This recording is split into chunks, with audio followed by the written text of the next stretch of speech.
ओंकार बिंदु संयुक्त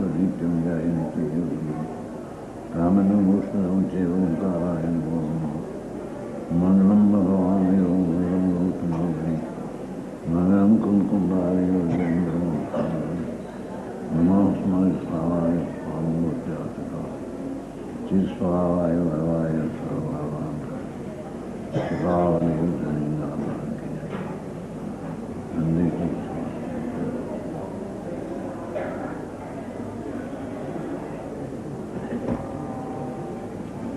समय शाह 17-18 છેલ્લો પારિગ્રાફ.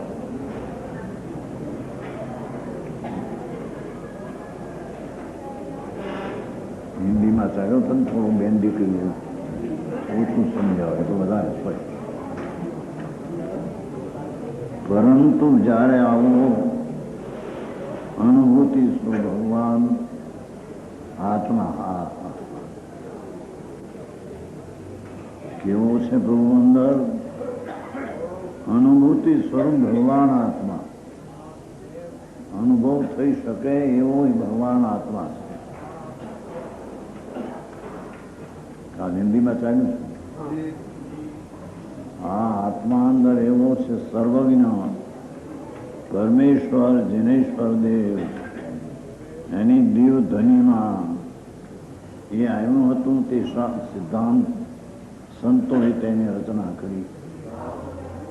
આ ભગવાન આત્મા અનુભૂતિ સ્વરૂપ ભગવાન આત્મા આમ કરીને તો બોલાયો. હા હા હા દરેક આત્માને આમ કરીને કહ્યું પ્રભુ તો અનુભૂતિ સ્વરૂપ ભગવાન છો ને. હા હા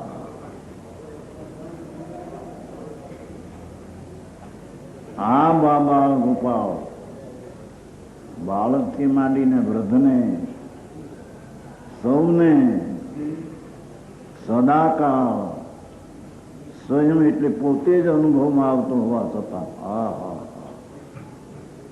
ગાથા આ શ્લોકમાં ઊંચો આવી વાત બીજે ક્યાં એટલામાં નથી. આ તો સર્વજ્ઞ પરમેશ્વર જિનેશ્વરની દિવ ધ્વનિમાં આવ્યું છું. એ કુંકુંદાચાર ત્યાં ગયા હતા. 8 દિવસ રહ્યા હતા.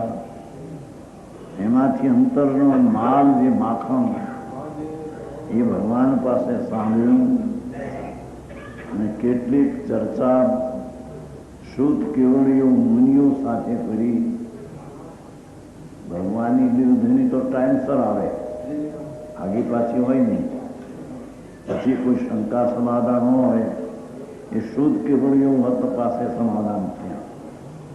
એ આવીને પછી આ રચના કરી. હા આ બાળ ગોપાલ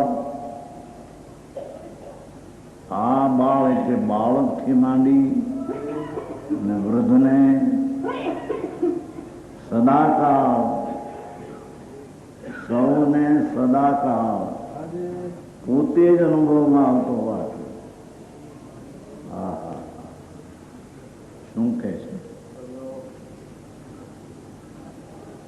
જ્ઞાનની પર્યાયમાં જે વસ્તુ ત્રિકાળ છે ગુણ જ્ઞાન એની વર્તમાન અવસ્થામાં જ્યાં જણાય છે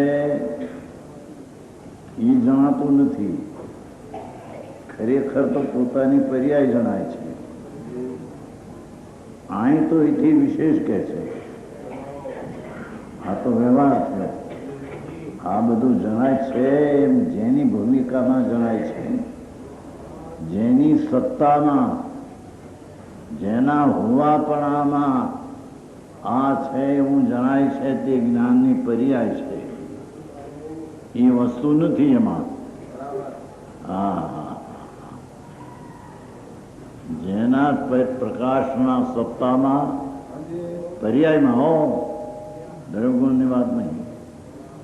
એ પર્યાયમાં આ બધી જે દેખાય છે એ આ દેખાતો નથી. પોતાની પર્યાયની સામર્થ્યતા એને જાણવાના લાયક વાળી છે. તેથી તે પર્યાય જાણતા પરને જાણે છે એમ કહેવામાં આવે છે. એવું હોવા છતાં એ ઉપરાંત પર્યાયમાં દ્રવ્ય જાણવામાં આવતું હોવા છતાં એમ કે છે. સમજાય છે કાંઈ? પર્યાયમાં આ જણાય છે નહીં તો પર્યાય જણાય છે. કેમ કે એ ચીજને તો જ્ઞાનની પર્યાય અડતી નથી, તેમ એ પર ચીજમાં જ્ઞાનની વર્તમાન અવસ્થા તન્મય થઈને રહેતી નથી, એ તો ભિન્ન થઈને રહે છે. તો એ પર્યાયમાં આ જણાય છે એમ કેવું એ વ્યવહાર છે. પણ એ પર્યાયમાં એ સંબંધી પોતાની શક્તિ જે છે, જ્ઞાનની પર્યાયનું સામર્થ્ય જણાય છે. એ તો પર્યાય વાત સુધી રહી. હવે અહીં વિશેષ કે છે એ પર્યાયમાં અભાવ ગોપાવ બધાને સદાય કાળ અનુભૂતિ સ્વરૂપ ભગવાન આત્મા દ્રવ્ય લીધું. હવે બધી પર્યાયની વાત કરી. જેનું પડે બાપુ અહીં આવા પરદેશમાં આ વાત ક્યાંથી આવે? અનાજ દેશ એમાં આટો વડે આવ્યા માણસો બહારથી કેટલા આવ્યા? 300. આ વાત તો અલૌકિક છે પ્રભુ. ભલે તમને એમ લાગે કે આ શું કે છે, એ કહે છે પ્રભુ ભગવાનની વાણી અંદરમાંથી આવે છે. કહે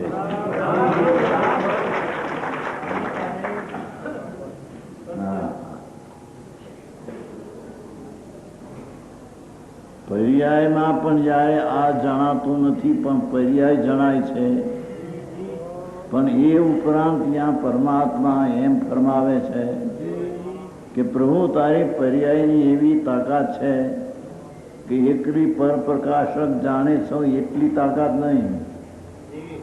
તારી પર્યાયમાં પરને પ્રકાશે છે, પરને લઈને નહીં, પોતાને લઈને પરને પ્રકાશે છે એટલી પર્યાયની સામર્થ્યતા નથી. પણ એ પર્યાયની સામર્થ્યતા દ્રવ્યને પણ જાણે છે એવી સામર્થ્યતા છે.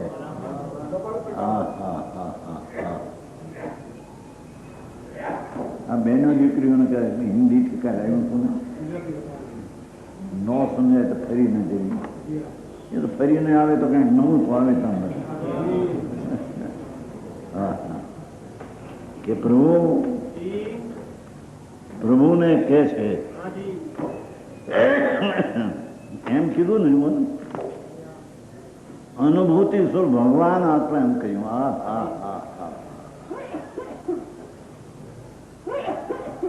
અનુભવમાં લાયક, અનુભવ થવા લાયક એવો ભગવાન આત્મા પર્યાયમાં પરપ્રકાશે છે એમ નહીં. પર્યાયની સ્વ, કેમ કે પર્યાયમાં આત્મા તન્મય છે. પર્યાયમાં તન્મય છે તેને જાણે છે એમ કેવું બરાબર છે. પણ પરને જાણે છે એની આ તન્મય નથી. તન્મય એટલે તેમાં સંબંધના જોડાણ નથી. નાતી પરને જાણવા કાળે પણ પર્યાય પોતાને જાણે છે. સમજાય છે કાંઈ? એ પર્યાયમાં એ ઉપરાંત પરપ્રકાશક છે, એ સ્વતઃ સ્વભાવ છે. એ ઉપરાંત સ્વપ્રકાશક સ્વભાવ છે. સ્વપર પ્રકાશક સ્વભાવ, સ્વપર પ્રકાશક શક્તિ हमारी ताते ब्रह्म भेद भ्रम भारी ज्ञेय शक्ति द्विविधा प्रकाशी निज रूपा पर रूपा भाषी. પણ એ જ જ્ઞાનની પર્યાયમાં જેવું પડે પ્રભુ પણ એકવાર સાંભળો, આવું વખત નહીં મળે. આ તો કુદરતે આવી પડ્યા છે. અહીંથી પરદેશમાં, અનાર દેશમાં ક્યાં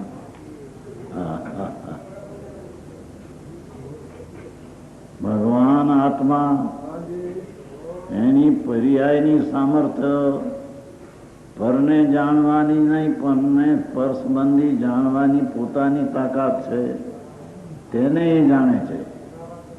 એ ઉપરાંત એ પર્યાયમાં એ તો પરપ્રકાશકના સ્વતઃ સામર્થ્ય, પરપ્રકાશનું સ્વતઃ સામર્થ પર્યાયમાં છે.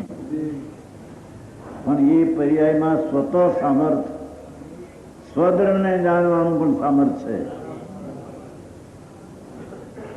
સમજાય છે કાંઈ? એ ભગવાન આત્મા આભાવ રૂપા. આ તો દ્રવ્ય લીધું ને, પહેલી વાત તો પર્યાય નહીં કરી, એ વાત તો આવી ગઈ છે. પણ અહીં હવે તો દ્રવ્ય લીધું કે જે પર્યાયનું સામર્થ્ય પરને જાણતું નથી, પણ પર સંબંધી પોતાની પર્યાયમાં સામર્થ્ય એટલું છે, એને જાણે છે. એ પર્યાયમાં એટલી તાકાત જ્યારે પરપ્રકાશની, પરની અપેક્ષા વિના, પરને જાણવાની તાકાત પરની અપેક્ષા વિના સ્વતઃ પર્યાયમાં જાણવાની તાકાત છે. તે જ પર્યાયમાં સ્વતઃ અનુભૂતિ ભગવાન આત્મા છે. સૌને બધાને સદાકાળ પોતે પરમાત્મા પર્યાયમાં અનુભવમાં આવે છે. આ વાત અનૌકિક વાત છે. એટલીથી એક ભાઈએ લખ્યું છે ને, શુનક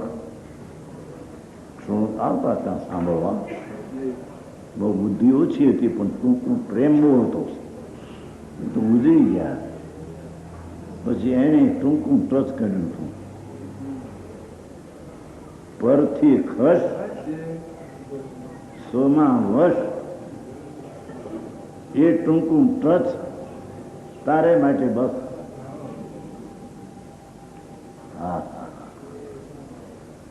કેમ બે પરના વલણ વાળો ભાવ અનાદિ, જાણે પરને જાણું છું, પર્યાયમાં પણ જાણે પરને જાણું છું.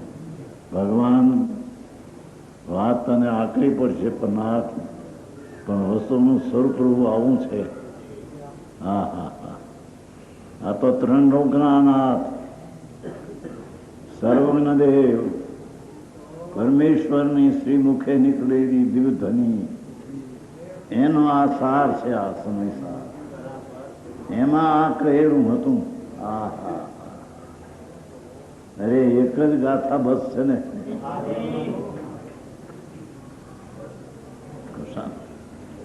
નકવીજનભાઈ કાલની વાત આવી છે, ફરી નહીં. આ ગુજરાતીમાં આવી, હિન્દીમાં હતી. બહેનો દીકરીઓ કોઈ ન સમજ્યું હોય, બપોરે બહેનો બે વધારે આવે છે, સવારમાં જે કામકાજ હોય ને,